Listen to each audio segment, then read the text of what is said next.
We're open all hours. Any given day, hundreds upon hundreds of people come through our doors. Whether they're here only briefly or stick around longer, it always seems just as busy at the start of my shift as it is at the end of it.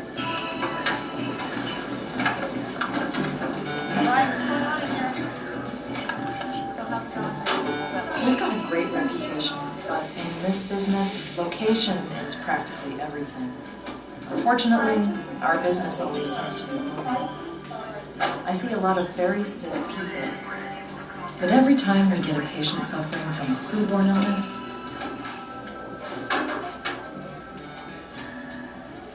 I have to admit that it strikes close to home. That's because for years, home was my family's restaurant. I grew up in that place, and I worked in it since I was a teenager. I waitressed, washed dishes, managed, you name it. All that pasta, veal, and chicken my parents cooked, and I served, put me through medical school. It's still there downtown, and it hasn't changed a bit. Seems like I was always on my feet back then, and I still am. So I think that all my medical training and my experience working and managing the restaurant more than qualifies me to talk about foodborne illness and its prevention. But in order for you to really understand foodborne illnesses, here's what you need to know. There's the 4 types of pathogenic microorganisms that can contaminate food and cause illness. Then there's the different conditions that affect the growth of these harmful foodborne microorganisms. You've also got to know and understand the different types of food that support the growth of pathogens.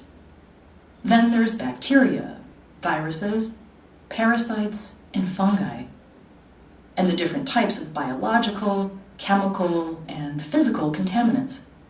And you have to learn about food allergies. So where do you start? In order to really understand foodborne illnesses, you first need to learn about the microorganisms that cause them. And the first step towards preventing foodborne illness outbreaks in your establishment means that you also have to know about all the conditions that allow the microorganisms to grow. Microorganisms are small. They can only be seen with a microscope. Some are perfectly harmless, but some can spoil food. We call them spoilage microorganisms. Then there's others which can cause illness, and these are called pathogens. Pathogens absolutely have the potential to cause illness when they're consumed. And what makes pathogens even more dangerous than spoilage microorganisms is that, unlike food that's spoiled, food contaminated with pathogens may not look, smell, or taste any different from uncontaminated food. Eating food contaminated with foodborne pathogens or their toxins, which is just another word for poisons, is the leading cause of foodborne illness. Okay, there are 4 types of microorganisms that can contaminate food and cause foodborne illness: bacteria, viruses, parasites, and fungi. And there are 6 conditions that support the growth of these harmful foodborne microorganisms. With the exception of viruses, you can remember these 6 conditions if you use the acronym FAT-TOM. Those initials stand for food, acidity, temperature, time, oxygen, and moisture. So you want to write those 6 conditions that pathogens need to grow. It's the 6 bullet points under the true and false.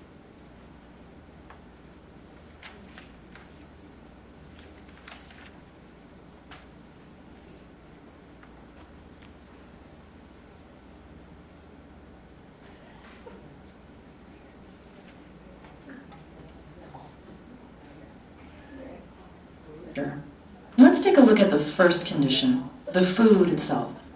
Just like people, foodborne pathogens need nutrients to grow. They typically need carbohydrates and proteins. You can find these in food like meat, poultry, dairy products, cooked rice, pasta, and eggs. The second condition needed for microorganisms to grow is a proper level of acidity. Pathogens grow best in food that contains little or no acid. Now, the next condition on the list is temperature. Foodborne pathogens grow well on food that's between the temperatures of 41 and 135 degrees Fahrenheit, 5 and 57 Celsius. We call this the temperature danger zone. Food has got to be handled very carefully when it's thawed, cooked, cooled, and reheated. That's because when you're doing any of these things, it could be exposed to the temperature danger zone. Time is another important determining factor in the growth of foodborne pathogens. Under the right conditions, pathogens are capable of doubling their population every 20 minutes. If certain food remains in the temperature danger zone for 4 hours or longer, foodborne pathogens can grow to levels high enough to make someone sick. Oxygen is another factor. Some foodborne pathogens require oxygen to grow, while others grow without any oxygen.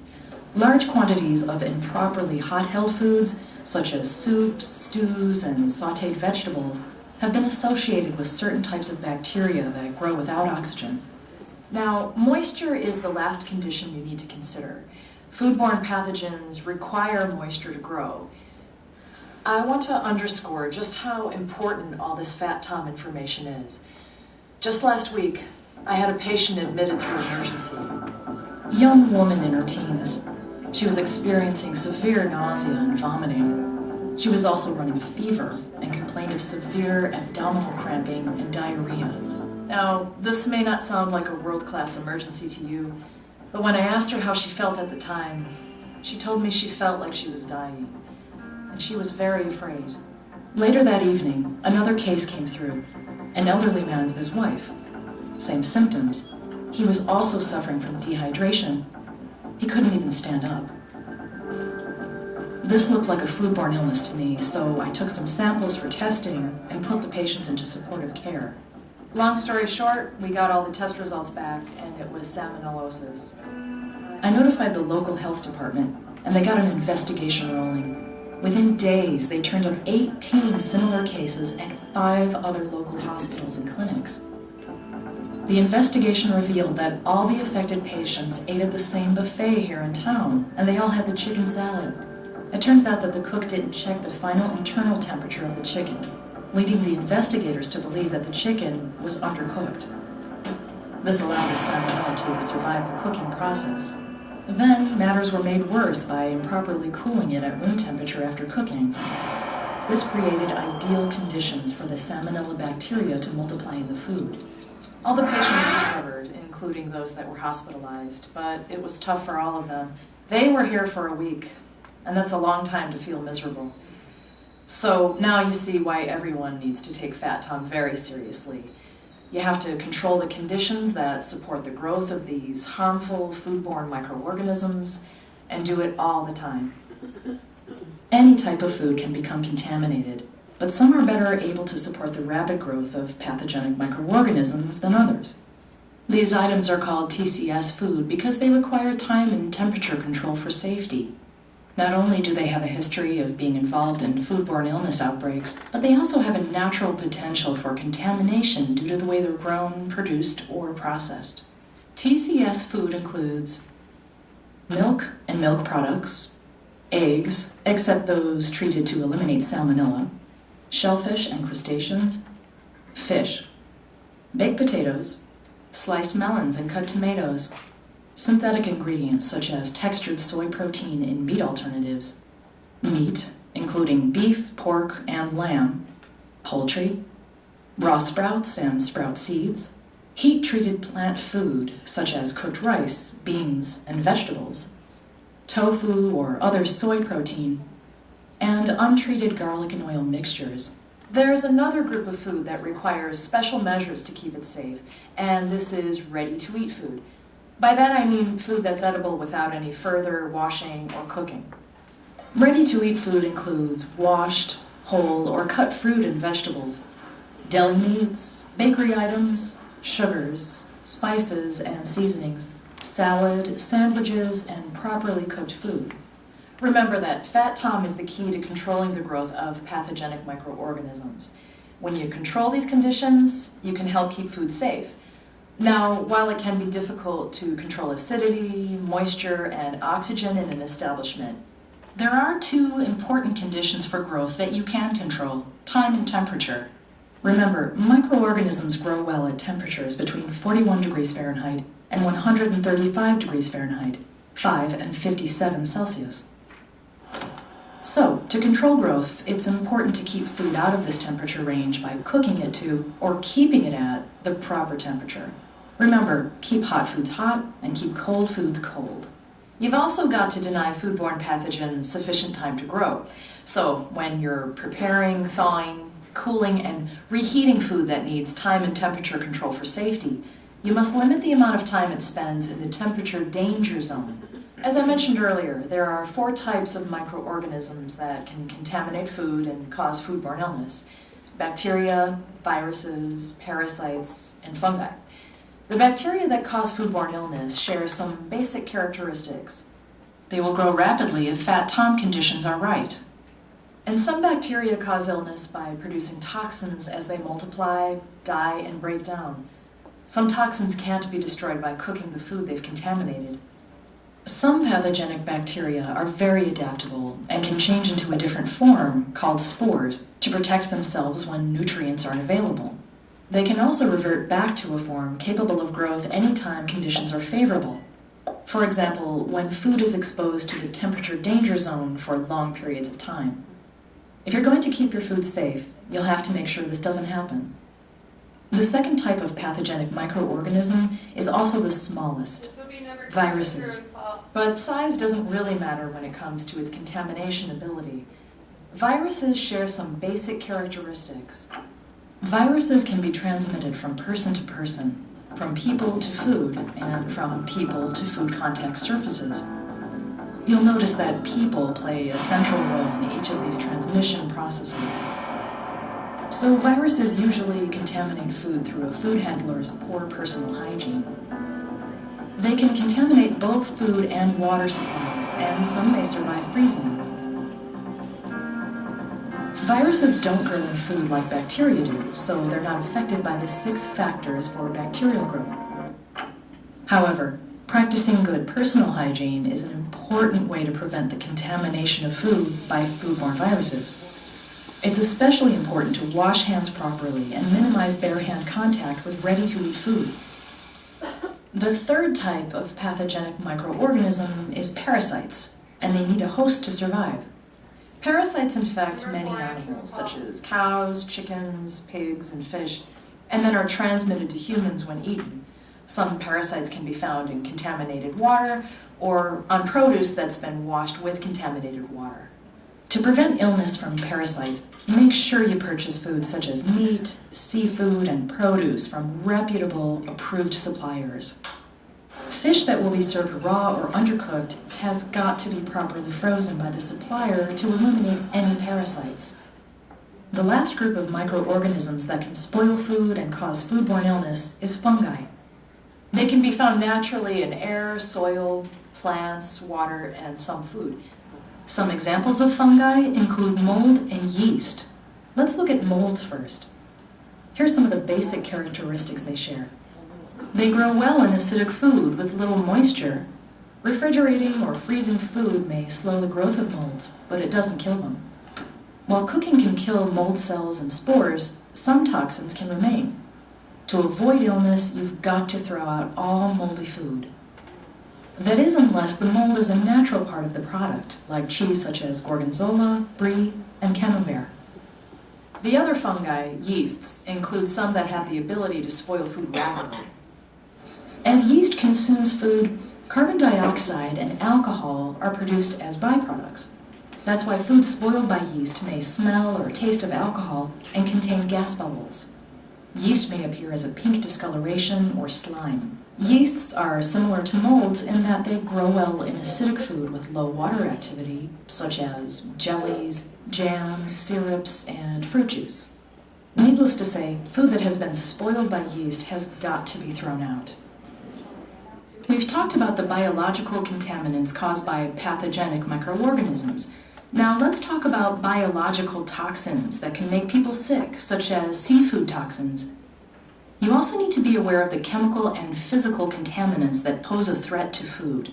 Toxins in seafood, plants, and mushrooms cause many cases of foodborne illness in the United States. Okay, so the 3 bullet points at the bottom, the 3 types of contaminants, that's your biological, physical, and chemical. So if you want to list those at first, and then you can plug in the examples of them later. They went over the biological. Examples of biological would be like mold, viruses, parasites, anything like that.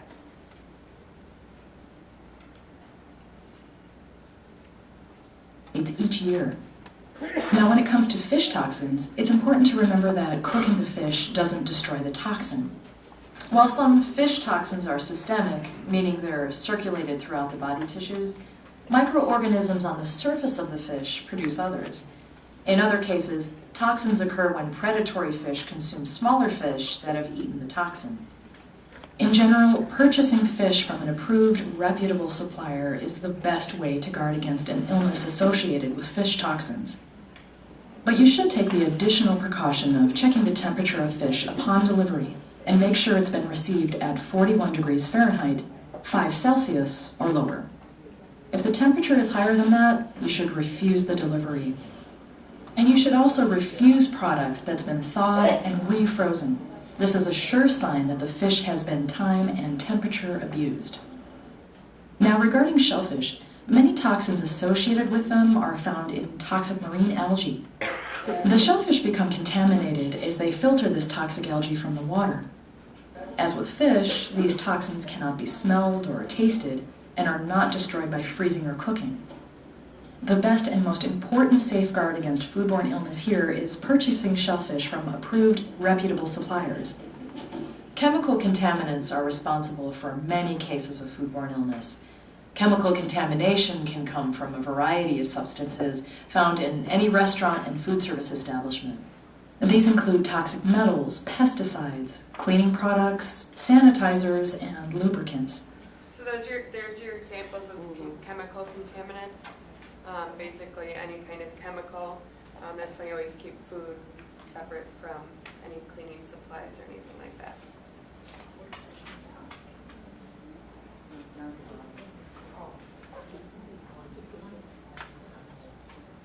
Utensils and equipment containing toxic metals, such as lead in a pewter pitcher, copper in a saucepan, or zinc in a galvanized bucket, can cause toxic metal poisoning. If acidic food is stored in or prepared with this equipment, the toxic metals can be transferred to the food. So you must prepare and store food in containers made of food-grade materials, and you have to be very careful with any pesticides and chemicals that are kept in the establishment. That includes cleaning products, polishes, lubricants, and sanitizers. All of them can contaminate food if they're not used or stored properly. Here's what you absolutely have to do to prevent contamination and keep food safe. Whenever you're using chemicals, you have to follow the directions supplied by the manufacturer. And if you're using chemicals during operating hours, you've got to be very cautious to prevent contamination of food and food preparation areas. You've also got to store chemicals away from food, utensils, and equipment used for food, and keep them in a separate storage area in their original container. And if chemicals must be transferred to smaller containers or spray bottles, label each container correctly and clearly. There's also the risk of physical contamination to consider. Physical contamination occurs when foreign objects are accidentally introduced into food, or when naturally occurring objects, such as bones and fillets, pose a physical hazard. Common physical contaminants you should watch out for could include metal shavings from cans, staples from cartons, glass from broken light bulbs, blades from plastic or rubber scrapers, fingernails, hair, and bandages, jewelry, dirt, bones, and fruit pits or seeds like pits in a cherry pie. So, you need to closely inspect the food you receive and handle and take steps to ensure it will not become contaminated during the flow of food in your operation. The last topic I want to cover, food allergies, is tremendously important to the millions of Americans who suffer from them. A food allergy is the body's negative reaction to a particular food protein.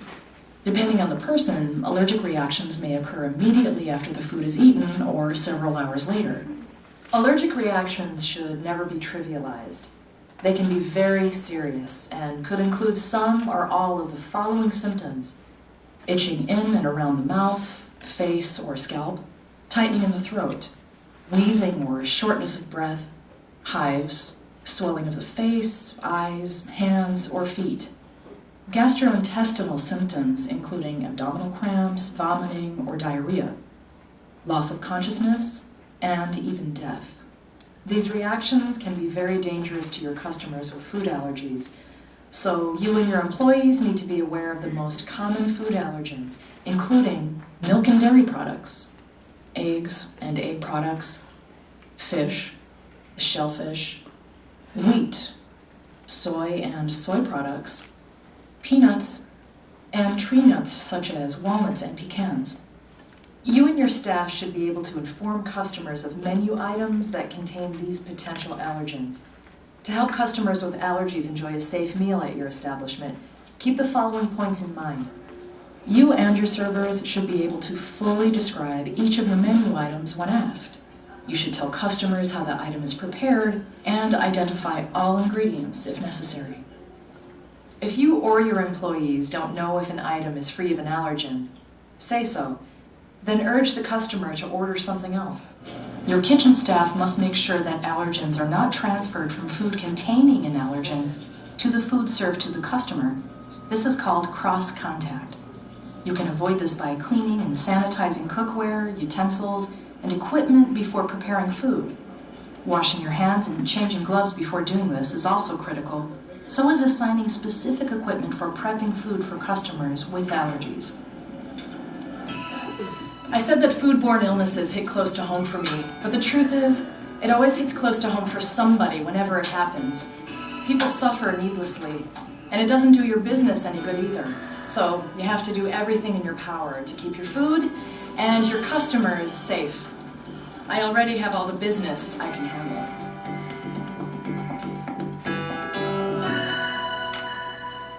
Okay, so we'll go over a few slides.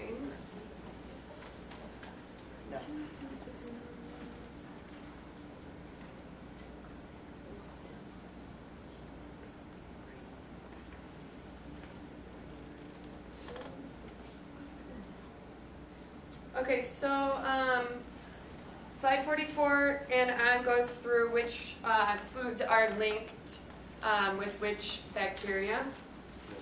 So the pathogens with hepatitis, am I going in order right here? Okay, so let's start with Salmonella typhi. That is number 3 on your list. Oh, and you guys can cross out BDHI. Those will not be on there. DHI will not be on there. BDHI. B? Yes, B as in boy. DHI. So for Salmonella typhi, there's 2 types of Salmonella.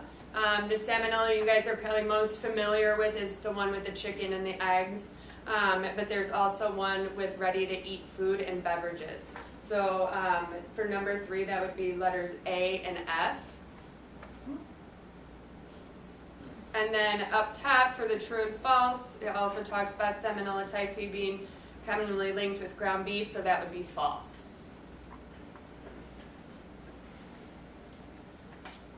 Okay. Next one is Shigella.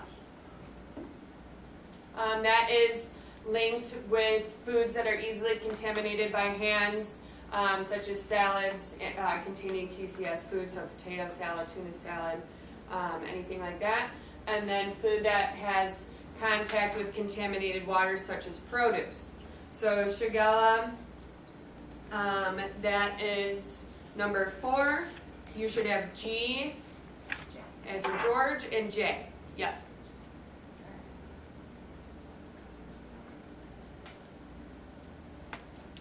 Okay. Did you say it was for the ready-to-eat foods also? Yes. What was that? It's ones that would be contaminated by hands. So G is produce, so it's produce contaminated by something else. And then J is contaminated water. So that's another way that the produce could be contaminated is by the water that it was used to rinse it or used to grow it or anything like that. So next one is Shigella. Oh, sorry, I thought I changed. Oh, sorry, Shigella toxin producing, aka E. coli. So E. coli is next, number 5, and that is ground beef or contaminated produce. So C or G.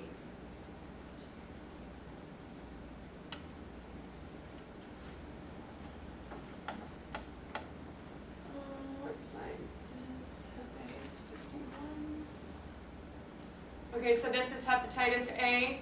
Ready to eat food because usually due to lack of hand washing. The kids are always kind of confused about this on how fecal matter could get on rough or ready to eat food. And so it's if you're not washing your hands properly and then you touch ready to eat food. And then shellfish coming from contaminated water. And they talk about that, they mentioned it a couple times in the video. If fish has a toxin, there's no way to get rid of that if in a cooking process or in a freezing or heating process. Once a fish has a toxin, it has a toxin. So the only really best way to prevent that is to buy from a reputable source so that they have better control of it in the waters and identifying if that fish has that toxin or not. Okay, and then norovirus is ready to eat food and it's shellfish from contaminated water. So that should be E, F, and J. E, shellfish, F, ready to eat food, and then J, the contaminated water. Okay, so up at the top, the true and false. All pathogens need oxygen to grow. That's false. That's false. There's anaerobic and aerobic pathogens, so that means that they do or do not need oxygen. Number 2, the most important way to prevent foodborne illness is caused by viruses, is the key point right there, is controlled time and temperature. That'd be false, yes. That way, the best way to prevent that would be best personal hygiene. Salmonella typhi, we talked about, it's not linked with ground beef, that's the other type of salmonella. And then parasites are commonly associated with seafood. That is true. You guys got Fat Tom. We stopped that video to write those down. Food, acidity, temperature, time, oxygen, and moisture. And then the 3 types of contaminants. Biological we went over. That's bacteria, viruses, parasites, fungi, toxins. Physical would be anything foreign that doesn't belong in the food. So hair, broken glass, dirt. Even fish bones, even though those are naturally occurring, it's still considered a physical contaminant. And then chemical is cleaners, sanitizers, or polishes.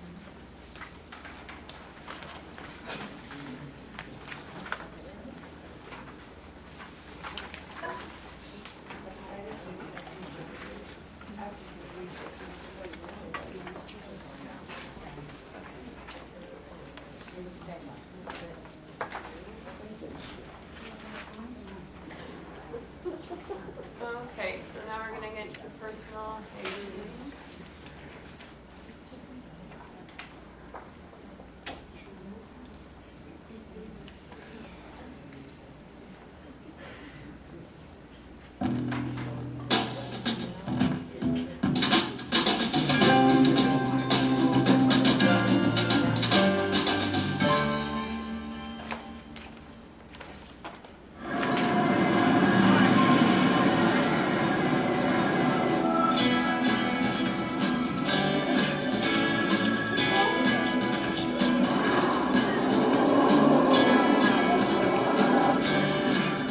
Big park.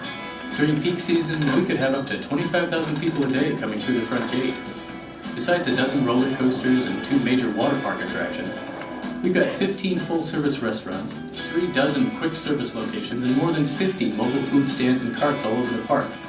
In a typical season, we'll go through almost 200,000 pounds of hamburger, and 100 miles of hot dogs laid end to end. We cook up a lot more than just hot dogs and hamburgers, because we cater to kids from all ages.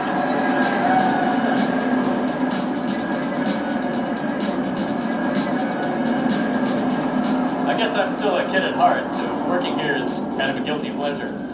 But I'm also a kid with big responsibilities. And because of all our venues and high volume, we've got a huge job cut out for us when it comes to food safety. And our first line of defense is both the most basic and the most critical. What I'm talking about here is personal hygiene. Why is it important?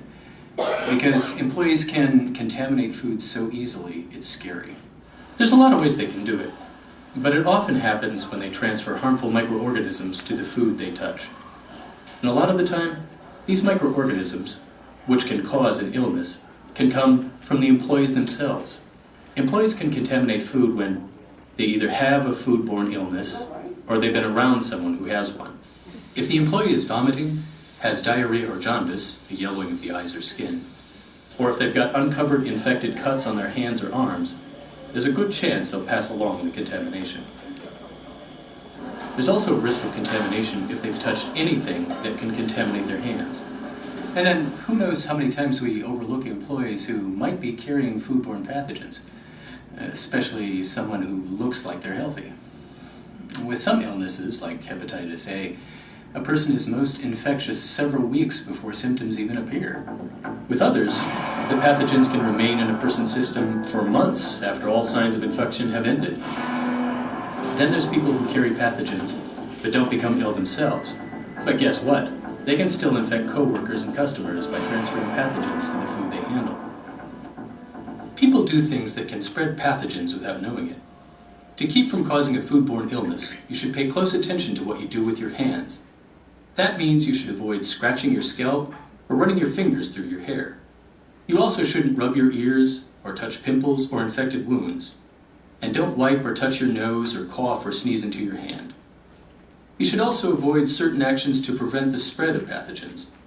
That includes wearing a dirty uniform and spitting in the operation. You can minimize the chances of this happening by establishing a personal hygiene program for your operation that spells out specific hygiene policies. Once the policies are in place, you need to enforce them, and that means training your employees to adopt the right practices. Here's what you have to make sure your employees know and do. They have to know how to wash their hands properly and when it's required. They have to know how to take care of their hands and how to use gloves properly. They must also know what they can and can't wear when handling food. And they must understand your policies about smoking, eating, drinking, and chewing gum and tobacco. Lastly, your employees should recognize the importance of reporting any illness or injury before they begin working. Of all the behaviors I just mentioned, proper hand washing is without a doubt the most critical.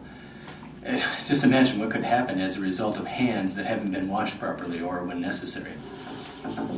Let's suppose an employee at one of our locations doesn't know he has hepatitis A, and he just returned to the kitchen after using the restroom, and he didn't wash his hands.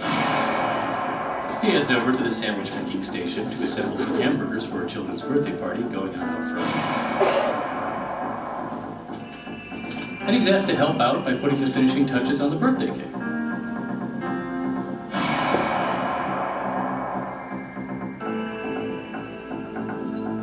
The kids eat the sandwiches, some more sandwiches, and some cake, and then some more cake. And then the kids pose for a picture with one of our mascots, who poses for a lot of pictures with a lot of kids. And you get the picture. And that's why I'll repeat that proper hand washing is absolutely critical to food safety. It's your responsibility to train employees how to do it properly, and then make sure they make a habit of doing it right. So here's the right way to wash your hands. First, you should wet them with running water as hot as you can comfortably stand. Next, you should apply soap. Then scrub your hands and arms for 10 to 15 seconds, and make sure to clean under the fingernails in between each of your fingers. Thoroughly rinse all the soap off under running water. and dry your hands and arms with a single-use paper towel or warm air hand dryer. Now here's something that most people don't think about. If you turn off the faucet after washing your hands, you've just recontaminated it. That's why you should train your employees to use a paper towel to turn off the faucet. And the same goes for touching the restroom door. Do your sinks have foot pedals? No? No. Okay. I need A lot of that. the hand washing sinks now will have foot pedals, so you don't have to worry about using a napkin to shut it off. Or they'll be censored, so they'll go on and off. But a foot pedal one is a nice one to have. If you're washing your hands in a restroom, use a paper towel to open it. So that's how the whole hand washing process needs to go to do the job right. Now here's when everyone's required to do it. Employees have to wash their hands on site before they start work for the day. They should also do it after using the restroom, after touching their hair, face, or body, after sneezing, coughing, or using a tissue. And here's something that surprises most people. You have to wash your hands after smoking, eating, drinking, or chewing gum or tobacco. You should also do it after handling chemicals that might affect the safety of food. Obviously, you do it after taking out the garbage, and after clearing tables or bussing dirty dishes. You need to do it after touching any clothing or aprons, and after handling money. You also have to after touching anything else that may contaminate your hands, such as unsanitized equipment or work surfaces. Lastly, you should wash your hands before and after handling raw meat, poultry, and fish. Some operations include the use of hand antiseptics in their personal hygiene program. Hand antiseptics are liquids or gels that are used to lower the number of pathogens on the skin. If used in the operation, they must comply with Food and Drug Administration standards. And you should also check your local regulatory requirements. You should only use hand antiseptics after hand washing, never in place of it. And make sure you wait for it to dry before you touch food or equipment. As important as proper hand washing is, hands need other regular care to ensure they won't transfer microorganisms to food. To help keep our food safe, I make sure that everyone who handles food here knows and follows specific guidelines. And you should do the same thing in your operation. That means keeping fingernails short and clean. The longer the fingernails, the more difficult it is to keep them clean. It also means not wearing false fingernails. False and acrylic nails can be difficult to keep clean, You're also super and it's possible they flammable. could break off into the food. Nail polish should also not be worn. That's because polish can disguise dirt under the Number nails, 2. and it can flake off into the food. Some jurisdictions may allow false fingernails and nail polish, provided single-use gloves are worn. So check your local requirements to be safe. If you've got any cuts or wounds on your hands or arms, cover them with clean bandages. And wear clean gloves or a finger cut over the bandage at all times. There's another aspect of hand care that's very important, and that's the use of gloves. When they're used properly, the gloves can help keep food safe by creating a barrier between hands and food. Now, here's what we tell our managers to keep in mind when purchasing gloves for food handlers. You should only buy disposable gloves that are specifically designed for handling food, and they must never be washed and reused. You should also provide a variety of sizes. Gloves that are too big will not stay on the hand, and those that are too small will tear or rip easily. You should also make sure that gloves are never used in place of hand washing. Hands must be washed before putting gloves on and when changing to a new pair. When should you change gloves? As soon as they become soiled or torn, and before beginning a different task. You should also make a point of changing them at least every 4 hours during continual use, and more often when necessary. It's also critical to change gloves after handling raw meat and before handling cooked or ready-to-eat food. This is non-negotiable. If your area allows bare hand contact with ready-to-eat food, you must have policies for employee health and train employees in hand washing and personal hygiene practices. Check your local regulatory requirements. Okay, that covers hand care. Now let's talk about overall personal cleanliness. My managers know that everyone who works for them should shower or bathe before coming to work. The same goes for your people. And they should take particular care to clean their hair, since oily, dirty hair can harbor pathogens. Since what your employees wear can affect the safety of the food you serve, you have to make sure they observe your dress standards. Generally speaking, they should wear a clean hat or other hair restraint. It'll keep hair away from food and keep the food handler from touching it. Employees should wear clean clothing. Dirty clothes may carry pathogens and can give customers a bad impression of your operation. And if your employee wears an apron, it should be removed when leaving food preparation areas, especially when leaving to use the restroom or to handle trash. Your employee should also remove jewelry from their hands and arms before preparing food and working around food preparation areas. This includes watches, bracelets, and rings. The only exception is a ring with a plain band. You also need to have policies regarding smoking, eating, drinking, chewing gum or tobacco.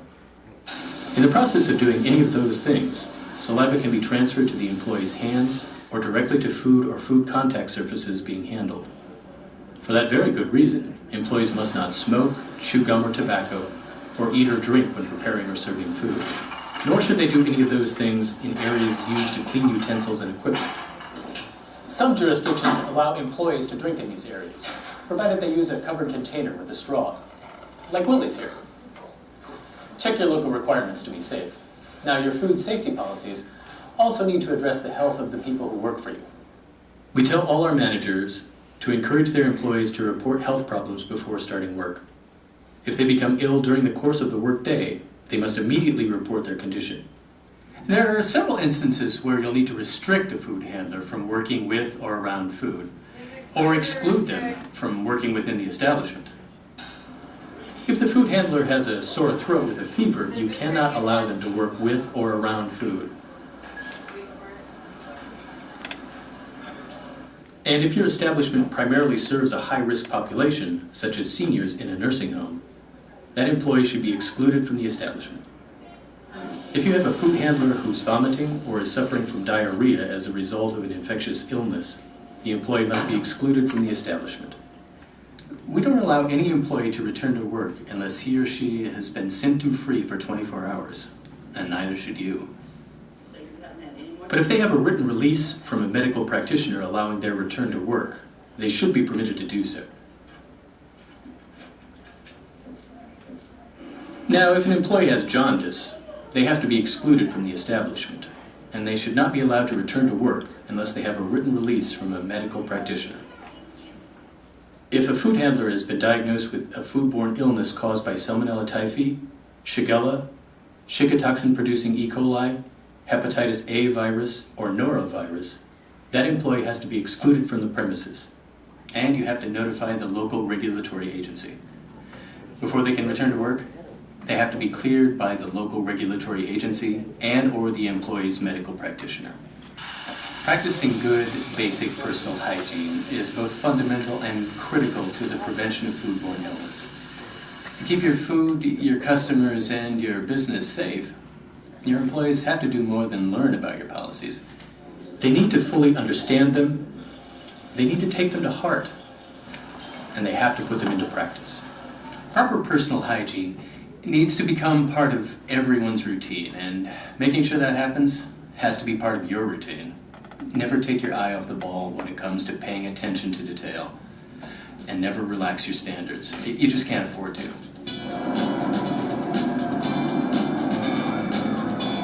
Even though I work in an amusement park, I guess I'm not much of a thrill seeker. I get all the thrills I need walking through the Midway, watching healthy families and friends enjoy themselves. I guess that makes me a grown-up at heart.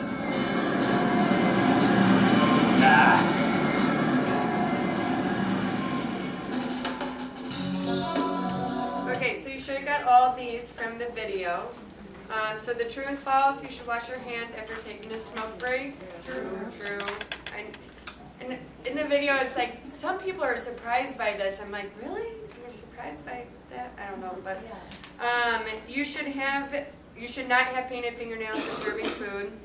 That's true. Wearing a dirty uniform or apron can contaminate food. And then use hand antiseptic before washing hands. False. You can use it with the process, so after you wash, you can use it, but it should never take place of hand washing. You don't have to use it after you wash. No, you don't have to. You can use it with it, but it should just never take place of the hand washing process. But you don't have to. For the correct order, it should go D as in dog, B as in boy, A, E, C. Good. Actions that can contaminate food. You should have touching your hair, face, and body, handling money, and then sneezing, coughing, or using a tissue. The other two are good practices. I was in, and I hate doing this because I try not to pay attention when I'm at places, but sometimes I can't help it. I was at like Einstein Bagels in Miami this summer, and the lady was, they had like an egg machine where you just crack the eggs in and you close it and it'll cook it all of them. She cracked all the eggs, closed the thing, touched all the seasonings with all the same gloves, and then she went over to the fresh vegetables, touched the lettuce, touched tomato, and I was sitting there like, you know, and I'm like, and then she ended up making my sandwich wrong anyway, so I sent it back. And then there was a girl taking out the garbage with gloves on. So their practice there was obviously that the gloves were there to protect their hands more than it was to protect the food. But that's something that, like, I try not to watch, but that, I mean, she just got that raw egg over everything. And we were talking about pasteurized eggs. I doubt they were pasteurized because of how expensive they are and how much they use of them. And the prices at the place, it's not that expensive. So, yeah, that was just. So glove use is, you know, something always to be conscious of. All of those were excluded. The food handler, it's because with the sore throat and fever, it's because they were at a hospital working with people with weakened immune systems. So if it was anywhere else, If it was anywhere else, they could have came in, yes. it would have been. But it was because they were working with a population with a weakened immune system. So that's the key word. Yeah, so that's another tricky ServSafe. Nursing home jaundice. Jaundice, if you have anywhere, if you have jaundice, you're excluded. Vomiting anywhere, you're excluded. And then norovirus, since it's a virus, you're excluded no matter where you're at. What is the difference between a transporter and a carrier? For the disease, that I do not know. There is a difference. There is Transporter or one can give the disease to another, and then a but the carrier other just has can- the symptoms? just never has any symptoms and is just a carrier. That came up in a test. Oh, I didn't know. I difference between a haven't. transporter I don't and know the carrier. answer to that. I'm guessing, yeah, maybe the one can pass it on and the other just has the symptoms and doesn't pass it on? I don't know. I don't know. That's a good question. Okay. So on to I don't know if anyone else needs a bathroom break. Could we do you guys want to take a break? Yeah, go ahead. Is it true? Too much coffee this morning? Yes.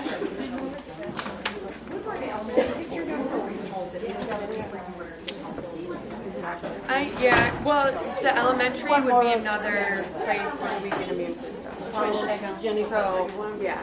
I always tell my kids if they have a fever, I always thought was the determining factor, but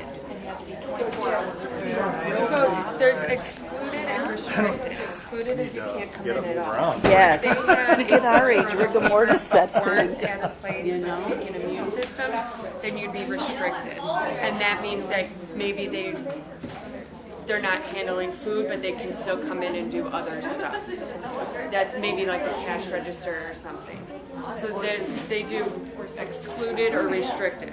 So restricted means they would come in and then they still can't do everything. Yeah, maybe wash it. Yes, yeah. So maybe there's, yeah. Right. And I always thought fever was the deterrent, because I treat my kids that too. No, yeah.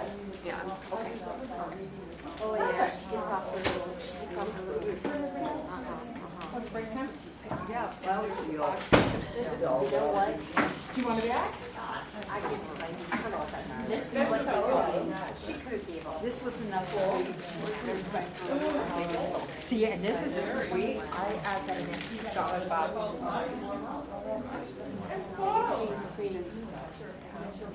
And me. But my fun thing was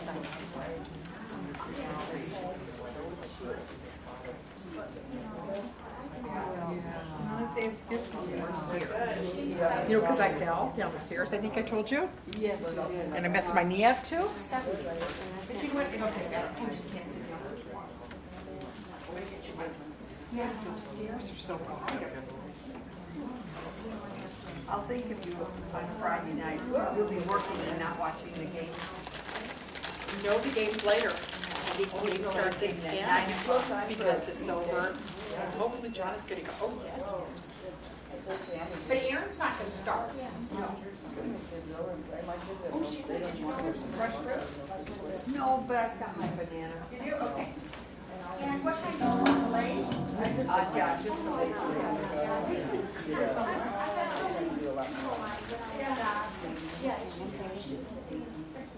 Don't you want a water? Oh, you have no.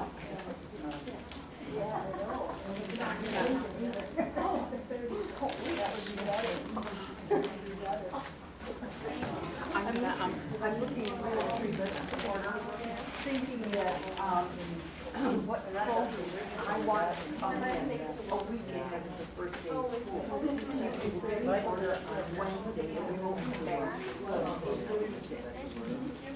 And what she has on here is celery, carrots, and sugar snacks. Now, the carrots are on Tuesday, that's all I'm gonna order. Okay. Come in on Wednesday. And then I'll order everything fresh for the first Wednesday.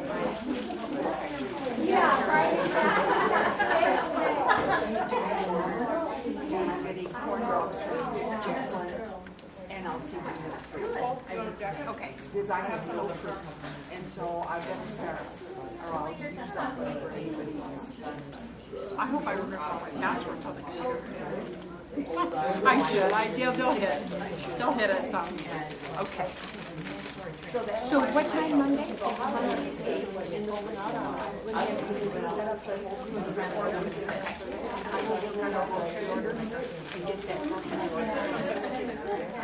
Now is Jacqueline, we should talk to Jacqueline, she can send us over.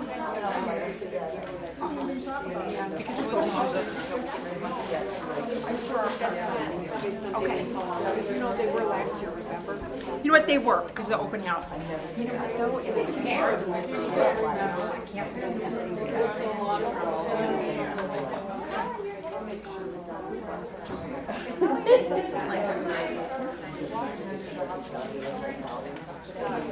That's right, here. I was gonna get one this year. I did it.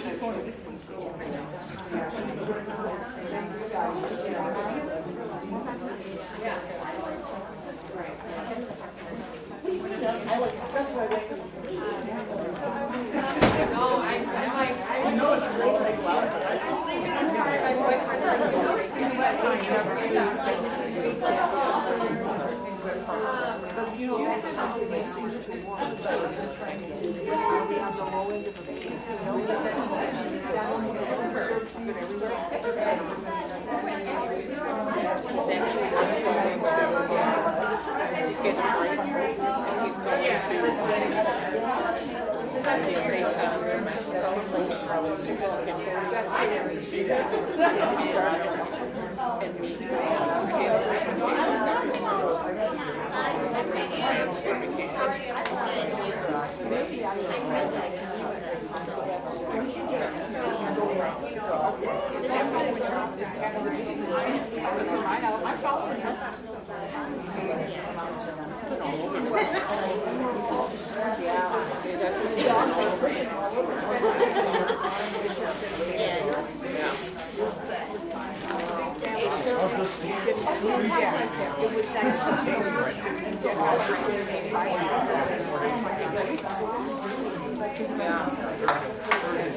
I saw that again.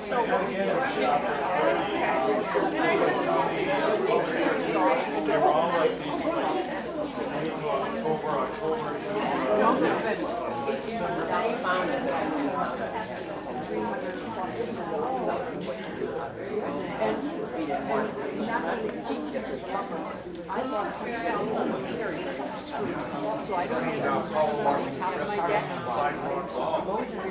That's how we usually clean the restrooms at Bigfoot Beach when I bring a truck with a tape in the bag.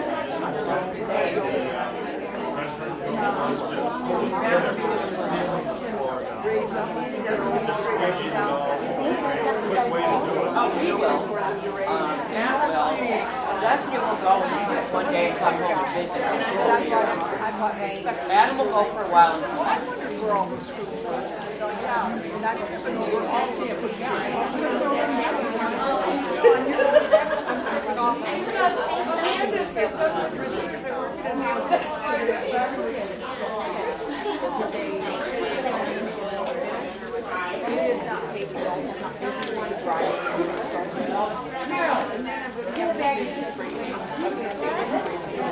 Bag and check the safe. I'm not going to go down like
Probably all that, huh?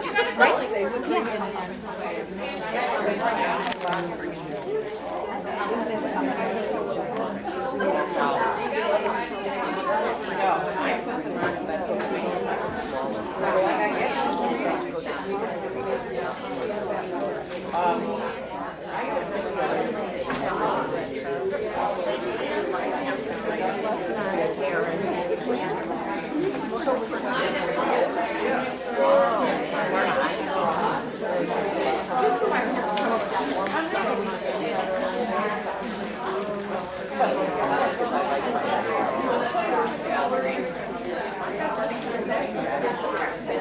Doesn't want to clean it